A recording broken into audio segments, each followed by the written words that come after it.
প্রিয় শিক্ষার্থীবৃন্দ, আসসালামু আলাইকুম। আশা করি সবাই ভালো আছো, সুস্থ আছো।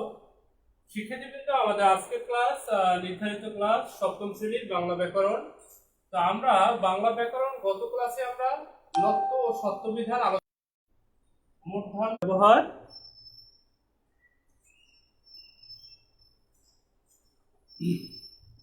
মূর্ধন্য ও দন্তন্য এর ব্যবহার, এটি ছিল আমাদের আলোচ্য বিষয়।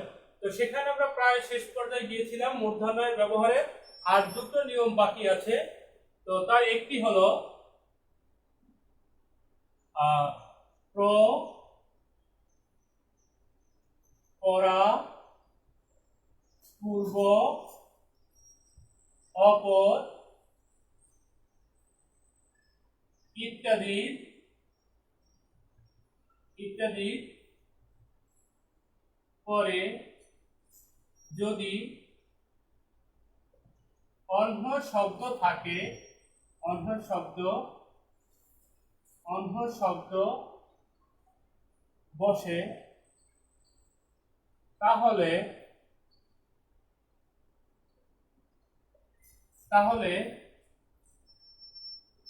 অন্য শব্দের দন্ত ন মূর্ধন্য হবে।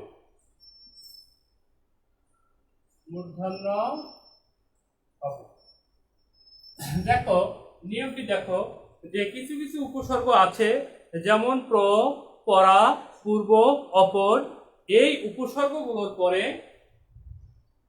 প্র, পরা, পূর্ব, অপর এই উপসর্গের পরে যদি অন্য শব্দ বসে, তাহলে সেই অন্য শব্দের দন্ত ন সে মূর্ধন্য হয়ে যাবে।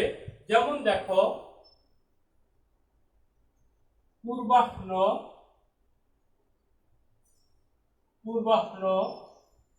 তারপরে আছে অপরাহ্ন,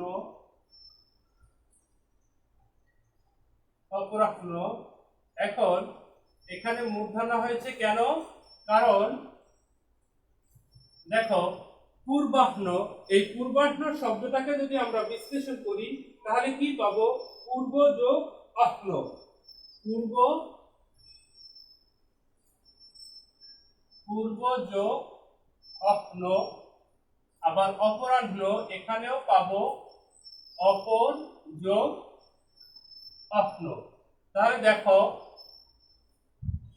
যে পূর্বাহ্ন, এই পূর্বাহ্নতে মূর্ধন্য হয়েছে, অপরাহ্ন এগুলো মূর্ধন্য হয়েছে। কি কারণে? কারণ প্র, পরা, পূর্ব, অপর এই শব্দগুলোর পরে যদি অন্য শব্দ বসে, তাহলে সেই অন্য শব্দের যে দন্তনা, সে দন্তনা কি হয়ে যাবে? মূর্ধন্য হয়ে যাবে। অন্য শব্দের দন্তনাটা মূর্ধন্য হয়ে যাবে। যেমন পূর্বাহ্ন, পূর্ব যোগ অহ্ন, এখানে অহ্ন, এই পূর্বাহ্নের শেষে অহ্ন শব্দ যোগ হয়েছে, যার কারণে এই অহ্নতে কিন্তু দন্ত না। আমরা অহ্ন যখন লিখি, অহ্ন এখানে হ যোগ দন্ত না, এটা আসলে হ যোগ দন্ত না। কিন্তু এটা যখন পূর্বাহ্ন লিখি বা অপরাহ্ন লিখি বা পরাহ্ন লিখি, তখন কিন্তু এটা হয়ে যায়, এটার অর্থ হলো হ যোগ মূর্ধন্য। ঠিক আছে? তাই এভাবে যখন বসে তখন সে হলো মূর্ধন্য, এভাবে যখন বসে তখন সে হলো দন্তনা। অন্য যদি অন্য শব্দ হয়, মনে রাখবে অন্য শব্দের যে নটা যোগ হয় সেটা অবশ্যই দন্তনা হিসেবে যোগ হয়। আর পূর্বাহ্ন, অপরাহ্ন এভাবে অন্য যদি আসে, অন্য শব্দ কারোর সাথে যোগ হয়ে যায়, পূর্বাহ্ন, পরাহ্ন, তাহলে সেই অন্যতে ভয়ের নিচে যে নটা সেটা অবশ্যই মূর্ধন্য হবে। আর আমার নিয়মটাও তাই ছিল, প্র, পরা, পূর্ব, অপর এই শব্দগুলোর পরে যদি অন্য শব্দ বসে, তাহলে সেই অন্য শব্দের দন্তনা সে কি হয়ে যাবে? মূর্ধন্য হয়ে যাবে। যেমন পূর্বাহ্ন, এই পূর্ব তার সাথে অন্য যোগ হয়েছে, যার কারণে অন্যের দন্তনা সে পূর্বাহ্ন হওয়ার পর মূর্ধন্য হয়েছে। অপরাহ্নতেও তাই, অপরাহ্ন, অপর যোগ অহ্ন, ওই অর্ণ শব্দ এখানে যোগ হওয়ার কারণে এখানে অর্ণ হয়ে মূর্ধন্য হয়েছে। আশা করি তোমরা বুঝতে পেরেছো। লেখাগুলো কি দেখা যাচ্ছে? হ্যাঁ, দেখা যাচ্ছে। এরপরে দেখো যে কতগুলো শব্দ আছে স্বভাবতই মূর্ধন্য হয়।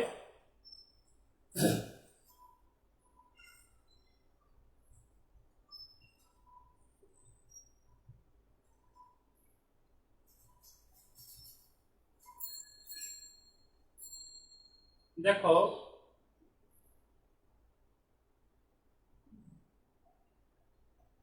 কতগুলো শব্দে স্বভাবতই মূর্ধন্য,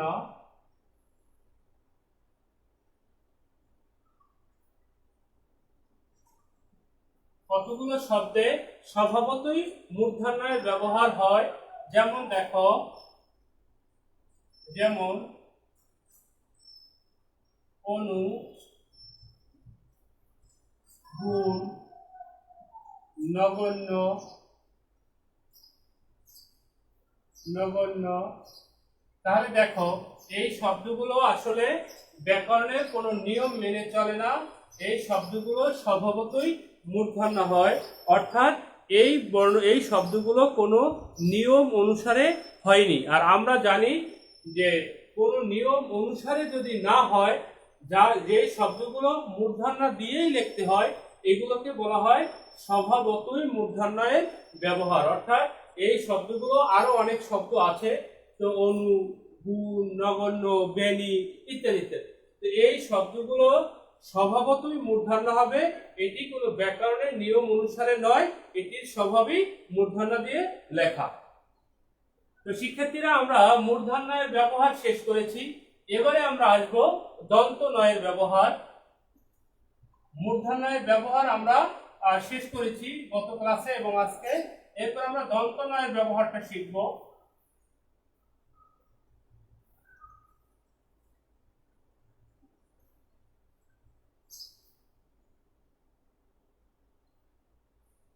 দন্ত ন এর ব্যবহার। দেখো এবারে আমরা শিখব দন্ত নয়ের ব্যবহার। কারণ এতক্ষণ আমরা শিখছি যে মূর্ধন্য কোথায় কোথায় বসে, মূর্ধন্য বসার নিয়মগুলো আমরা শিখছি। এখন আমরা শিখব দন্ত নয়ের ব্যবহার, অর্থাৎ দন্ত ন কখন কখন বসবে বা কোন কোন শব্দে দন্ত ন বসে। যেমন দেখো, এক, ত বর্গীয়, তবর্গীয় বর্ণের পরে, অর্থাৎ তবর্গীয় বর্ণের পরে বা পূর্বে দিয়ে দিই, তবর্গীয় বর্ণের পূর্বে যুক্ত হলে এখন দেখো দন্ত ন হয়, দন্ত ন হবে। এখন দেখো তবর্গীয় বর্ণের পূর্বে যদি যুক্ত হয় যুক্ত ব্যঞ্জনে, তো তবর্গীয় বর্ণের পূর্বে যুক্ত হলে সেটি দন্ত ন হবে। এখন তবর্গীয় বর্ণগুলো কি তোমাদের মনে আছে? তবর্গীয় বর্ণ হলো ত, থ, দ, ধ, দন্ত ন। এই পাঁচটি হলো তবর্গীয় বর্ণ। ত, থ, দ, ধ, দন্ত ন। এই পাঁচটি হলো তবর্গীয় বর্ণ। আর এই পাঁচটি বর্ণের সাথে যদি ন যুক্ত হয় তাহলে সেটি অবশ্যই দন্ত ন হবে। যেমন দেখো, যেমন শান্ত, এই শান্ততে কোন ন? এটি হলো দন্ত ন যোগ ত, শান্ত হয়েছে এখানে, শান্ত। এখন এখানে কোন ন হয়েছে? দন্ত ন হয়েছে। কি কারণে দন্ত ন হয়েছে? কারণ তবর্গীয় বর্ণ, এই যে তটা, তয়ের পূর্বে যুক্ত হয়েছে নটা, তো তবর্গীয় বর্ণের পূর্বে যদি যুক্ত হয় সেটা অবশ্যই দন্ত ন হবে। কারণ ত, থ, দ, ধ, দন্ত ন, এই বর্ণগুলো হলো তবর্গীয় বর্ণ।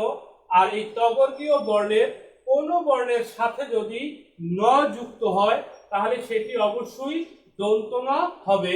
এই কারণে শান্ত এখানে দন্তনা হয়েছে। আবার দেখো পান্থ, পান্থ এখানেও কি হয়েছে ন যোগ থ, পান্থ। আবার অনন্ত, অনন্ত এখানেও কি হয়েছে দন্তনা যোগ ত। এখন প্রশ্ন হলো যে শান্ত, পান্থ, অনন্ত এই শব্দগুলোয়, আবার গ্রন্থ এই শব্দগুলোয় দন্তনা হয়েছে কেন? কারণটা হলো ত বর্গীয় বর্ণের পূর্বে যুক্ত হলে সেটি অবশ্যই দন্তনা হবে। ত বর্গীয় বর্ণ কোনগুলো? ত, থ, দ, ধ দন্তনা। এই ত বর্গীয় বর্ণের পূর্বে যুক্ত হওয়ার কারণে এই নগুলো সব দন্তনা হয়েছে। এরপর দেখো দ্বিতীয় নিয়ম,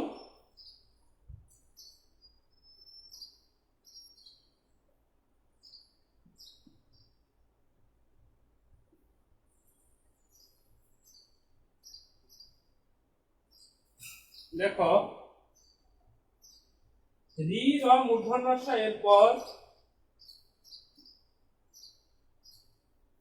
2 নম্বর রি র মূর্ধন্য স এর পর স্বরবর্ণ অবর্গ, অবর্গ, অবর্গ, অন্তস্থ জ, অন্তস্থ য়, হ কিংবা অনুস্বর ব্যতীত অন্য বর্ণ, অন্য বর্ণ থাকলে তার পরে দন্ত ন হয়। দেখো রি র মূর্ধন্য স এরপর যদি স্বরবর্ণ বা কবর্গীয় বর্ণ অথবা পবর্গীয় বর্ণ অথবা অন্তস্থ জ, অন্তস্থ য়, হ কিংবা অনুস্বার ব্যতীত অন্য বর্ণ থাকে তাহলে তার পরের নটা অবশ্যই মূর্ধন্য হবে। তাহলে তার পরের নটা কি হবে? অবশ্যই মূর্ধন্য হবে। যেমন দেখো অর্জন, যেমন অর্জন, বর্জন ইত্যাদি। এখন দেখো আমরা কিন্তু মূর্ধন্যের একটা ব্যবহার দিয়েছিলাম। মূর্ধন্যের ব্যবহারটা ছিল এরকম যে রি র মূর্ধন্য স এরপর যদি স্বরবর্ণ থাকে অথবা কবর্গীয় বর্ণ থাকে, পবর্গীয় বর্ণ থাকে বা অন্তস্থ জ, অন্তস্থ য়, হ বর্ণ থাকে কিংবা অনুস্বার বর্ণ থাকে তাহলে মূর্ধন্য হবে। আর এখানে যদি এগুলো না থাকে, অর্থাৎ রি র মূর্ধন্য স এর পর যদি এগুলো না থাকে তাহলে হবে দন্তনা। আর যদি রি র মূর্ধন্য স এর পর এগুলো থাকতো তাহলে হতো মূর্ধন্য। যেমন দেখো কৃপণ, কৃপণ এখানে কিন্তু মূর্ধন্য হয়েছে। আবার ব্রাহ্মণ,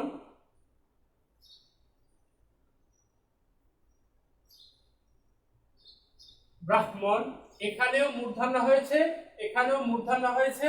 কোন কারণে হয়েছে? কারণ রি র মূর্ধন্য স এর পর স্বরবর্ণ এবং পবর্গীয় বর্ণ ছিল, যার কারণে তার পরের নটা মূর্ধন্য হয়েছে। আর এখানে নিয়মটা হলো রি র মূর্ধন্য স এর পর এগুলো থাকবে না, যদি না থাকে তাহলে দন্তনা হবে।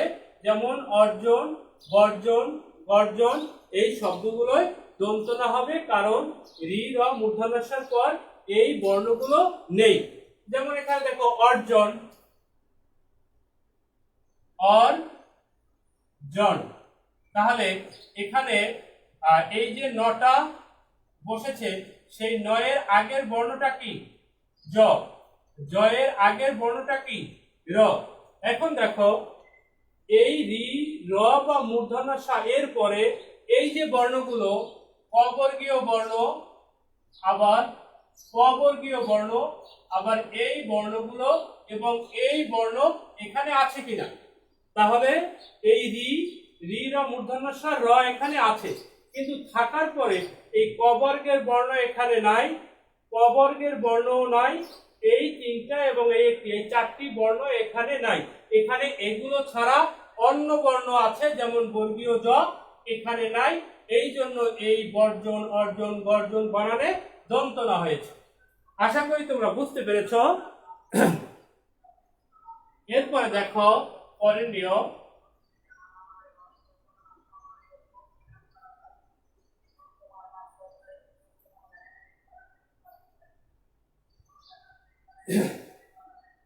দেখো বিদেশি শব্দের বানানে সর্বদা দন্তনা হয়। বিদেশি শব্দের বানানে সব সময় দন্তনা হয়। মনে রাখবে, বিদেশি শব্দের বানানে কখনোই মূর্ধন্য হয় না। বিদেশি শব্দের বানানে সব সময় দন্তনা হবে। বিদেশি শব্দের বানানে সব সময় কি হবে? দন্তনা হবে। সেখানে কিন্তু কখনোই মূর্ধন্য হয় না। যেমন দেখো, যেমন ফার্নিচার, ফার্নিচার, এখানে কিন্তু দেখবা যে অনেকেই ফার্নিচার বানানে মূর্ধন্য দিয়ে লেখে, কিন্তু ফার্নিচার বানানে কখনোই মূর্ধন্য হবে না, কারণ এই ফার্নিচার শব্দটি বিদেশি শব্দ। আবার দেখো গ্রিন,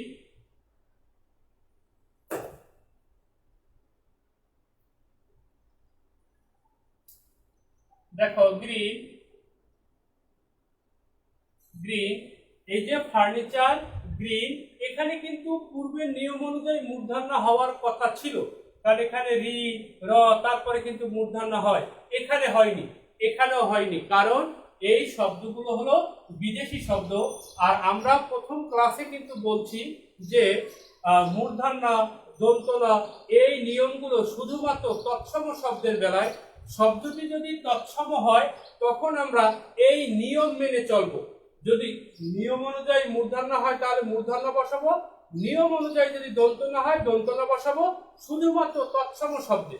আর যদি শব্দটা তৎসম না হয়, অতৎসম হয়, অতৎসম মানে হলো সে তদ্ভব হতে পারে, দেশি হতে পারে, বিদেশি হতে পারে, তখন সেই শব্দে আমরা কোনো নিয়ম দেখব না, সেখানে সব সময় দন্তনা ব্যবহার করব। যেমন ফার্নিচার, গ্রিন, এই শব্দগুলো বিদেশি হওয়ার কারণে কোনো নিয়মই দেখবো না, এখানে যদি ন ব্যবহার হয় তাহলে অবশ্যই সেটি দন্তনা ব্যবহার করা হবে। এরপরে দেখো ক্রিয়াপদের বানানে দন্তনা হয়।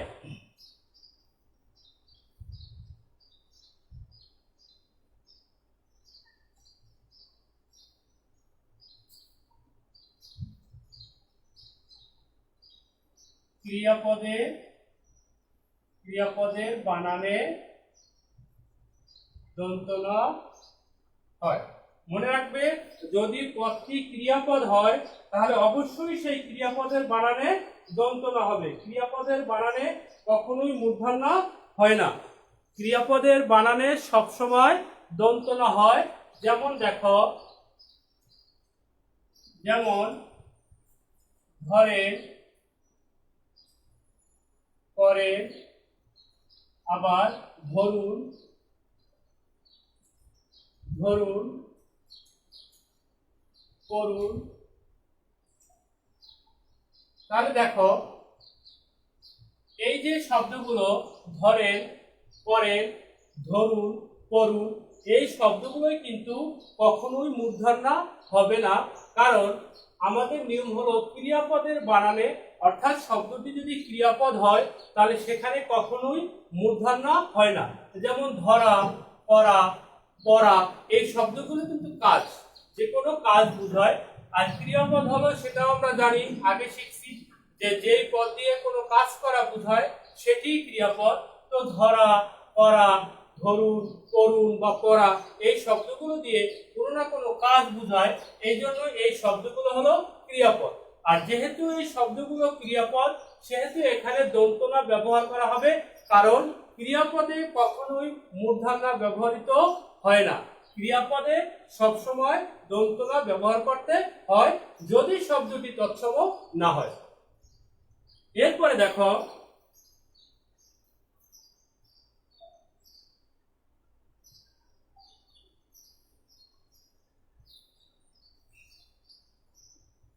এরপরে সমাসবদ্ধ শব্দে সমাসবদ্ধ শব্দে দন্তনা হয়, অর্থাৎ শব্দটি যদি সমাসবদ্ধ হয়, সমাসবদ্ধ শব্দে কখনোই মূর্ধন্য হয় না। যেমন দুর্নাম, দুর্নাম, আবার সর্বনাম, সর্বনাম। তাহলে দুর্নাম, সর্বনাম, এই শব্দ আবার আছে দুর্নীতি, দুর্নীতি।